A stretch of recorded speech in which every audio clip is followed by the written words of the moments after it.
How's everybody doing out there? It's your man J Live Worldwide, aka Jet Set Jones, and today we're going to be bringing you two of America's best gambling cities, the cities of chance.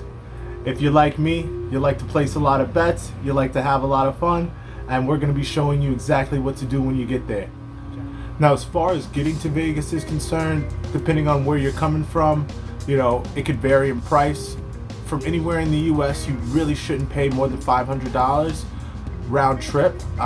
Usually prices are running from anywhere from $250 on the low end to around $600 on the high end if you're going in peak season. But from New York, we ended up paying around $400 round trip because we bought them maybe a month or so in advance. But either way, definitely worth the trip. So first things first with us, we like to have a good time and we like to have our bellies full. So before even leaving New York, we had to get a little artichoke at the airport. Check things out. The flight, pretty decent. I've had some crazy flights out west, but nothing crazy this time. Like many places around the USA, the pandemic shut down a lot, and we ended up going there right after the pandemic, just in time to catch the start of all the parties, all the festivities. We were actually there the first weekend that all the pools opened up, so everything was just coming to life in Las Vegas, and we ended up having a really good time. Now, when it comes to Vegas, a lot of the hotels are on the Strip. Some of the best places to stay at, are debatable. It's all kind of the same, really. If you want to just, get your gamble on and, go play roulette, blackjack, whatever your game of chance is. We happen to stay at the Luxor. What up, world? It's your man J Live here with the International Slayers Club, and we're off on another adventure. We just checked into our hotel, the Luxor. It's looking pretty nice out here in Vegas. Nice 80-degree weather. We're about to go hit the pool, eat some good food, and keep international slaying. It was really nice pool, beautiful on the inside, decent restaurants. Once we got to the hotel and got situated, we ended up going to dinner. First place we checked out is a common Italian chain, but the thing is there's so many great restaurants in Las Vegas that you can go from buffets to any kind of food you want. Doesn't really matter. First place we checked out was actually Buca di Beppo though, so it is what it is. But after dinner we ended up exploring the Strip. Strip is very nice. And one good thing about Vegas is a lot of the hotels are connected on the Strip, so you guys can walk about and get from place to place, from the malls to your hotel to whatever restaurant you want to go to whatever casino, pretty much without even going on the street. And when you do decide to go on the street, wow, the things you'll see out there are pretty unique.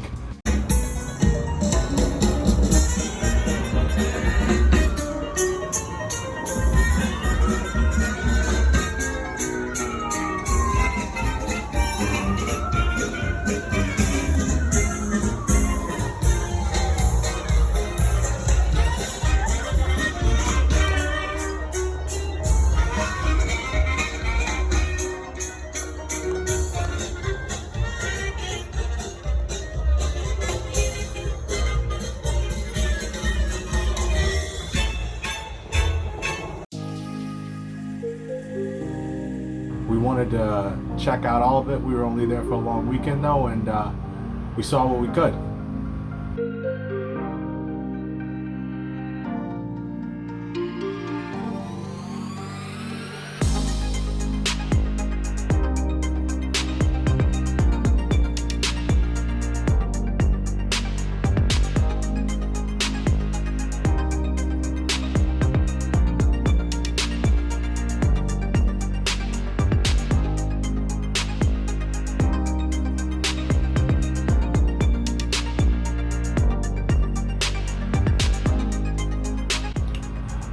Another thing to mention is that when it comes to food, a lot of the best food you're going to find is going to be off the Strip.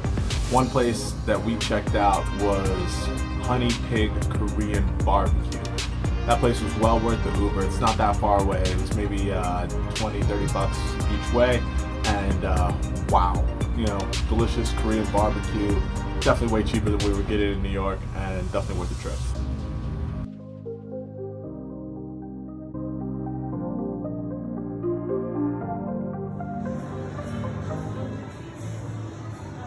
One place you definitely have to check out when visiting Vegas is Old Las Vegas. Now, a lot of things are on the Strip. There's a lot of cool casinos, great restaurants, but honestly, things are a little more expensive on the Strip than the rest of local Vegas.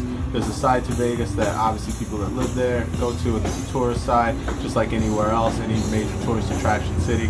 So, as opposed to just staying on the Strip, there are a couple places you can check out that are a little more off the beaten path, but still a lot of fun. Old City, Las Vegas, definitely not that off the beaten path, but definitely not on the Strip either.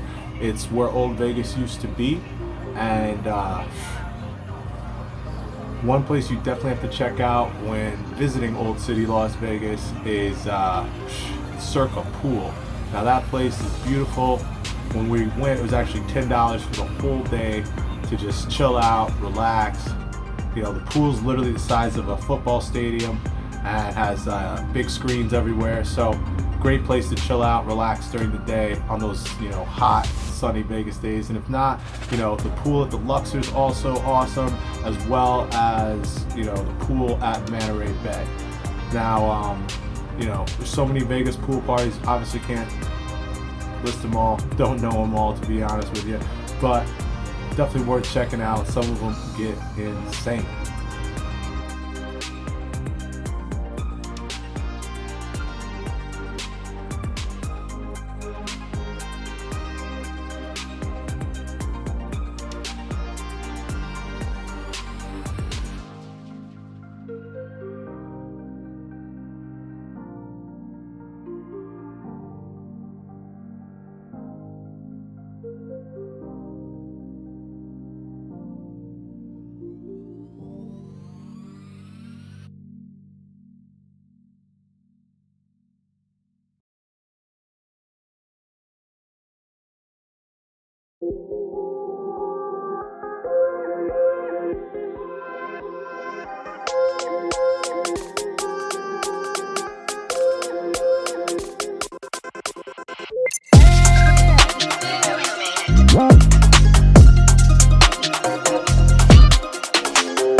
I.S.C.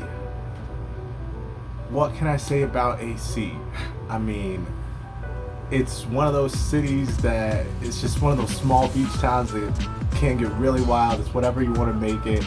I've honestly been there probably more than I visited any other city that I didn't live in. It's a lot of fun. It's like Las Vegas on the beach. It's a little smaller, great food. I mean, you got the East Coast vibe. I mean, it's New York's Vegas, basically. It's smaller, but it's still a great time. You can have a blast. You go with a great group of friends, and the city is what you make it. There's so many places to go to eat. You can day drink all day. It can be just a total party, and we're going to show you exactly where with some of these suggestions.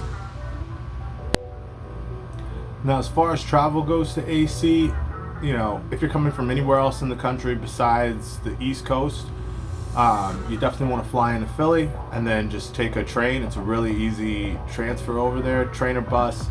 I highly recommend the train over the bus just because the buses are on the road and you never know how long that's going to take. It could be up to 2 hours versus a train, probably like an hour. If you're coming from New York City, you're always tempted to take the bus. May I highly recommend not doing so. The bus there, about 4 hours. The bus back, I've waited 5 hours for a bus back from I.S.C and was not a good experience. So I do highly recommend taking the train. You can take the train to Philly, and then there's another train from Philly to AC. So definitely get there on the trains if you can.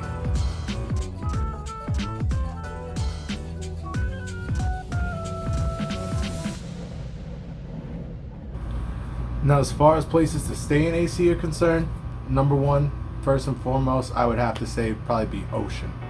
Ocean is just unparalleled as far as its newness, as far as its sleekness, as far as its look, feel. You really feel like you're in a different place. You're balling out. The place has like what, 4 or 5 pools, crazy, just architecture. It's just a beautiful, awesome hotel. But that place is really, really expensive. So unless you're balling out, I mean, there's so many other great places to stay. You definitely want to visit Ocean though, at least during the day to gamble there, or during the nighttime to check out their awesome nightclub, HQ2. Highly recommend that. Been there many times. Great time. So definitely check that out. But we actually stayed at Showboat. It's right next door.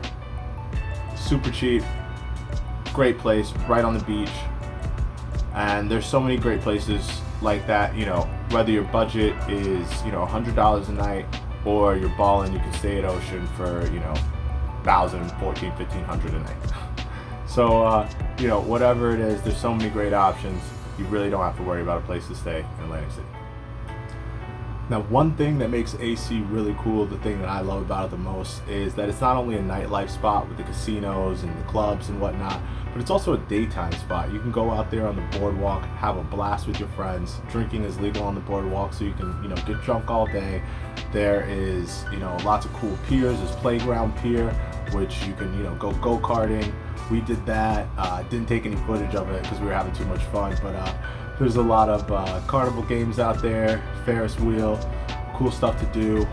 You're on the beach, so you can always, go swim in the ocean if you'd like. There's also another pier that happens to be like a mall sort of area, and there's a lot of cool things on the piers. There's beer gardens, Wild Wild West Casino. You can, drink there. They have beer pong from time to time, and you can just chill out on the beach, drink with your friends, have a good time. Now, when it comes to food, y'all know I don't play. There are a couple of restaurants that I would highly recommend while you're visiting AC. First and foremost, number one, Chef Diavola.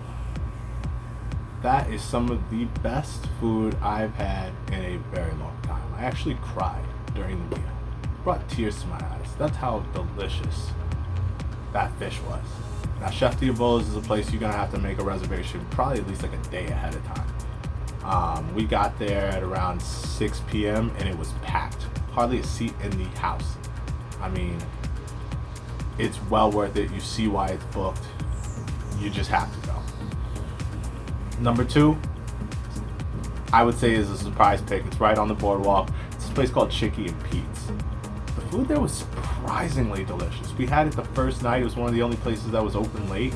And man, oh man, their fries, and they had this special sauce for their fries. It's like sweet sauce. It was absolutely delicious. I would go back to Chicky and Pete's just because. Another great place is Cuba Libre. If you're looking for some good, upscale Cuban food, that place is really delicious. It's just off the strip. The beer garden in Atlantic City is great for just, having a sandwich, drinking beer outside. Really cool. If you want to drink outside, but a little more upscale, a little more cocktail bar, but still enjoy the beach, I would highly recommend Amada at Ocean. That place is a nice cocktail feel. Now, if you want some really, really good food, some unique stuff, and you said, screw it, I don't really care about the beach body. You're so in shape that you can take a cheat meal. I highly recommend Tony Baloney's. That place has some delicious concoctions that are well worth the calories. Now, as far as late night spots or places that are just always dependable, I highly recommend Irish Pub. There's nothing really special about that place other than it's just an Irish pub that seems to be open late. The drinks are really cheap, and it's a good place to, pregame. It's a little dark, but sometimes they have a, soccer game on or two, and, good place to pregame. That's all I'll say about that. And the restaurants at the Borgata Hotel. They have some great restaurants there, great food court. So if you're in that area of AC, definitely check that out. Now, if you're a New Yorker like me, you definitely want to check out Hot Bagels and More. Sometimes you just want an NYC breakfast. You're staying in AC, there's a couple options, but sometimes you just want a bacon, egg, and cheese on everything bagel. And that's definitely a place you can check that. And, last but not least, if you're one of those IG people that just likes to take pictures of beautiful food, I would highly recommend Sugar Factory. That place has some delicious concoctions. The wait could be in the hours, but if you make a reservation a day or so ahead of time, you can definitely get there. I think the food is a little pricey, but it's beautiful and it's picture worthy. So check that out if that's your thing as well. So all in all, AC is a really awesome, dope place. Whether you're going to the beach to hang out, catch sun rays all day, just chill out and relax, it's awesome. Whether gambling's your thing, you really like the casinos and slot machines, and you really want to hit the nightlife, obviously that's there as well. And if you're just really big on food and want to try some of the best Italian food on the East Coast, AC is definitely a destination for you. So, whether you're in AC or Vegas, all that is great to check out. Definitely places worth going while in the USA.